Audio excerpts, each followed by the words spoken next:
For our last story tonight, let me ask you one question. What is your returner persona? Meaning, when you shop online, how many products do you return and why? If you order extra sizes or colors only to return some items, you are a bracketer. 42% shoppers bracket their purchases. Or do you prefer wardrobing, meaning you buy clothes or shoes, use them for a short period of time, like a social event, and then make the return? Wardrobers make up 16%, 16% of online shoppers. And they share this number with stagers. Who are stagers? People who buy clothes to show off on social media before returning them. Basically, our returner personas are like shopping cheat codes. But no matter how you do it, a lot of people return products that they buy online because it is cheap and convenient.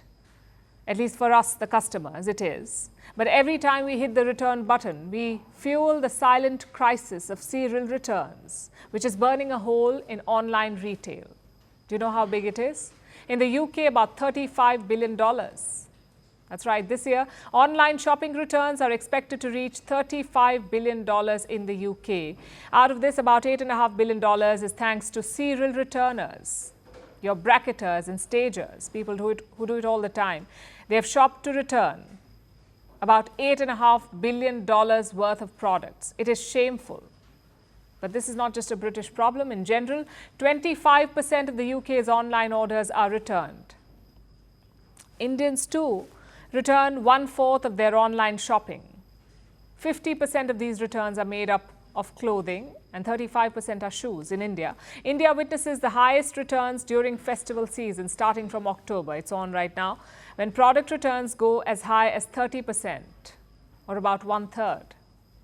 Germans return 52% of what they buy online, and Americans are the world's biggest returners. They return about 20% of their purchases. Now, the percentage is lower than other countries at 20%, but Americans shop so much online that even 20% of their returns account for, and listen to this, 3.5 billion products every year. That's what they return.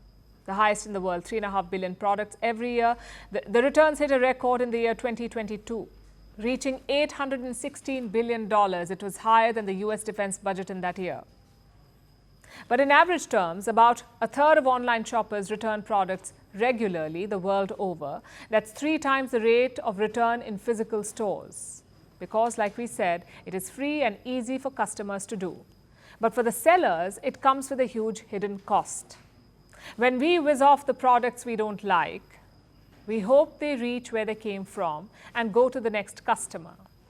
That is what we assume. But in the real world, it rarely works like that.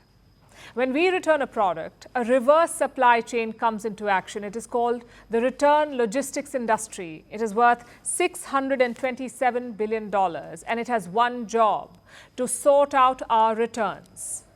It sees what can be saved and what is waste, and it decides a plan of action. And this too is based on what is cheap and easy. You may send unworn shoes back. But where you see a product in perfect shape, companies see problems: an open box, a dirty handprint, dust, open shoelaces, missing bubble wrap. So do you know what most companies do next? They chuck the product. Most retailers do not have the time and the tech to put return products back in shape. And even if they did, the product will have to be shipped and flown all over, and this is an expensive and inconvenient deal. So companies usually get rid of the return products altogether, and this hidden cost is not just in economic terms, but also in the environmental context. To give you an idea, 5 billion pounds of waste is generated through returns every year. Then there are carbon emissions. The US alone generates 16 million tons of emissions from its returns every year. This is a costly headache. So companies have finally started waking up to it. 20% of retailers have stricter return policies now. Some issue warning emails to repeat offenders. Some even deactivate accounts. The likes of ASOS blacklist. The likes of H&M and Uniqlo charge a return fee. But this is not enough. Online shopping giants made returns seamless to boost sales. So they need to do a better job at reducing the return rate, like making return logistics transparent or speeding up the return process So retailers toss out fewer products. And customers need to do better as well. Just because online shopping is easy doesn't mean we keep cheating the system, because someone somewhere will always have to pay the price for it. Firstpost decodes the U.S. election. Explains how America chooses its president. Your primer on the race to the White House. Everything you need to know about how America votes and its global implications. U.S. Election Explained. Every Monday and Thursday only on Firstpost.